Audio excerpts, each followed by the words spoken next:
Fabled is gonna be broken. This deck's crazy. You guys are all gonna be surprised. What is going on, guys? Rogue TCG here for another Yu-Gi-Oh! TCG deck profile. You all voted for it, and here I am responding. Here is Fabled! This deck is very cool. Very much so more than it was before. Mostly because a lot of these cards are light fiend monsters, which means they have very high synergy with Fiendsmith Engraver. The Fabled is an archetype. Fabled is an archetype based off of discarding cards in order to gain advantage off of them. Just look at a card like Fabled Crust. If it's discarded to the graveyard, you can target something and special it. Flurry, of course, you all know, brings itself back when discarded. Cerberell does the same, and so on and so forth.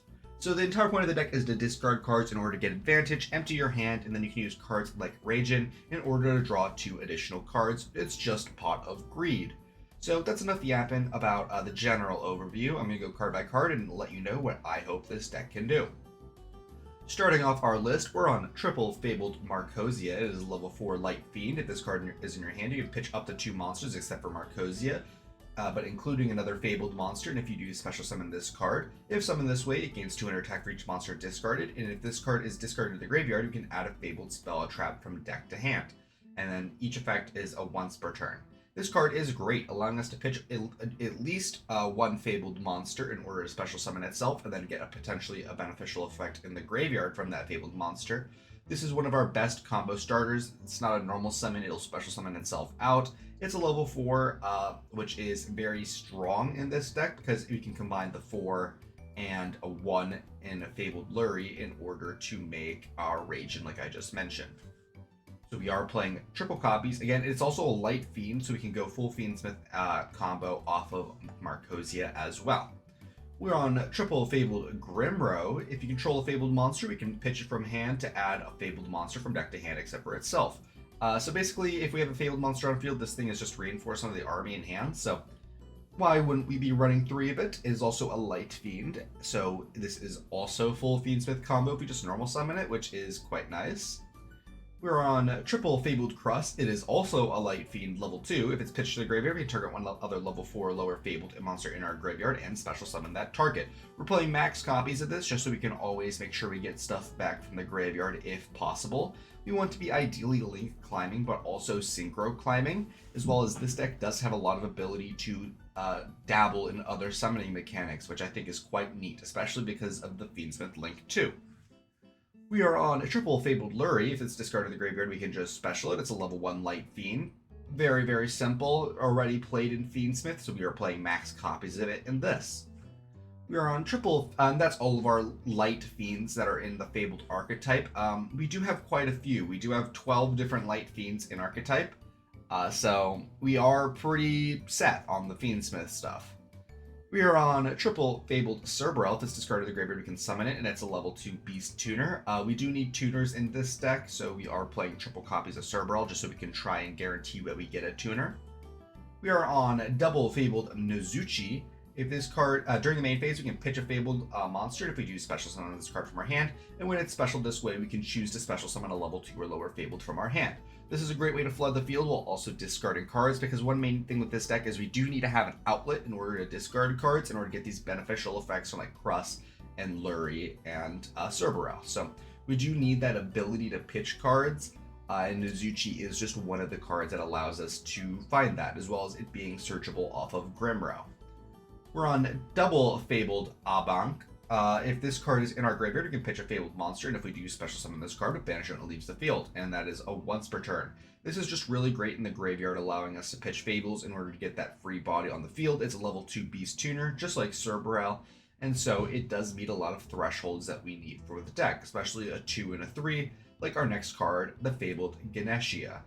It's a level 3 beast, not a tuner, notably. If it's pitched to the graveyard, we can just summon it. So if we go Abank in order to pitch Ganesha in order to summon itself, then Ganesha will trigger to summon itself, and that is 5 for that Raging.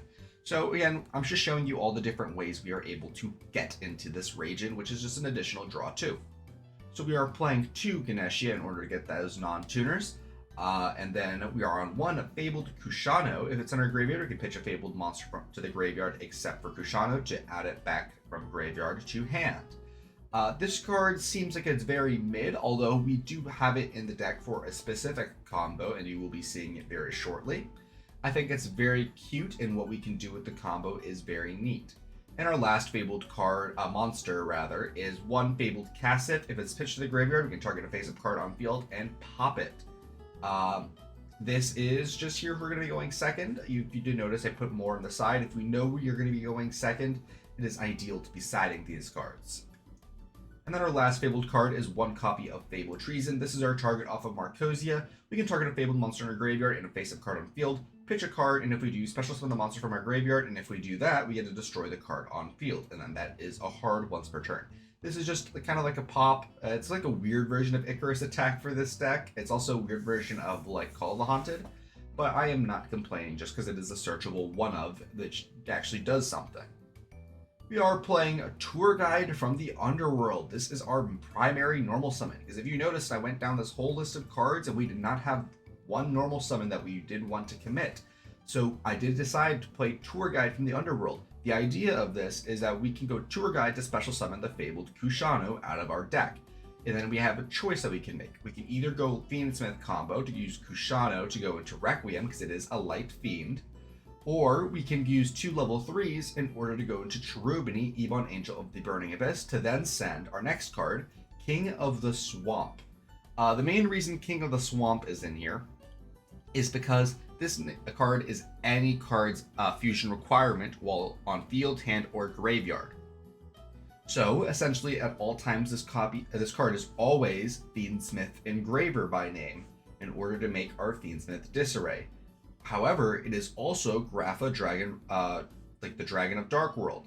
So we can always make our Grapha Dragon Overlord of Dark World, which is an Omni Negate, which changes, rather it's an Omni Negate that instead of negation, it changes the effect to make us discard a card. And since we are playing Fabled, that is going to be giving us additional advantages. So I did think that was a very cute line of play. I don't know if this is necessarily optimal. However, Fiendsmith Sequence does not lock you into light fiend fusions, it just locks you into fiend fusions, so we can summon Grapha using, for example, a King of the Swamp and a tour guide from the underworld that is located in our graveyard. We are on Dangers, Tsuchinoko, Jackalope, Bigfoot, and Double Nessie in order to try and get additional discards off of their effects, as well as our Fiendsmith engine of triple Engraver, triple Tract, and 1 Fiendsmith Saint. Since we do play a large quantity of light fiends, it isn't unlikely that we will have only light fiends on our field, or we can orchestrate our board in such a way where we will only have light fiends in this case where we want to be activating Sanct. But that's about it for the main deck, a nice solid 40 cards in order to make things nice and consistent. Now let's head over to the extra deck. In the extra, we are playing our Fiendsmith cards of Requiem, Sequence, Necroequip Princess, Lacrima, and Disarray. If you want to see an in-depth explanation on these, please check out my Musket Fiendsmith video where I go in-depth on these cards. And then the previously mentioned Cherubini, Ebon Angel of the Burning Abyss. One copy of Apollosa Bow of the Goddess is our generic link and board monster, as long as this card is legal by the time this video comes out. One DDD Wave Hiking Caesar. This is also part of the Fiendsmith engine. I did just forget to mention it, but also this card may or may not be illegal by the time this video comes out as well. One Fabled Raging. It needs a Fabled Tuner and a non-tuner monster. When it's synchro summoned, we can draw cards until we have 2 cards in our hand. So if we have 0, we get a Pot of Greed effect, which is quite nice. We are on one Muddy Mud Dragon. It needs a tuner and a non-tuner. It can be used as a substitute for any fusion material whose name is specifically listed on the fusion monster card, but the other materials must be correct. During the main phase, we control this synchro summon card. We can fusion summon 1 fusion monster from actually using monsters we control as fusion material, including this card. So this is another way we are able to get an additional fusion on our turn. Typically in Fiendsmith, we only have access to Tract and Sequence, so 2 different fusion effects. But now we do have a third one that is also considered Fiendsmith while on field. This is also a level 6, so it does play nicely with stuff. It's like basically another copy of Fiendsmith, which is very interesting. It is also another copy of Grapha. So not only can we make our Grapha if we go into our Fiendsmith line, but we can even make it even if we don't, which is pretty good. We're on 1 Fabled and Wraith. This is a little bit newer Fabled support. It needs a Fabled tuner and a non-tuner monster. If it's special summoned, your opponent discards 1 card to negate this effect. Otherwise, you can draw 2 and pitch a card.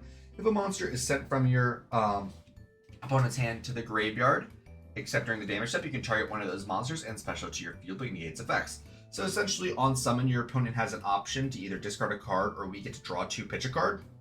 If they do discard a card, we then get to special summon it if it was a monster. So it's just either an extender or draws, and it's mostly our opponent's choice. This isn't necessarily the greatest card because sometimes our opponent is going to want to discard cards. However, it is pretty alright, and it is just another option for us to go into. Speaking of another option for us to go into, do you know what a 6 plus a 1 is? That is an FA Dawn Dragster.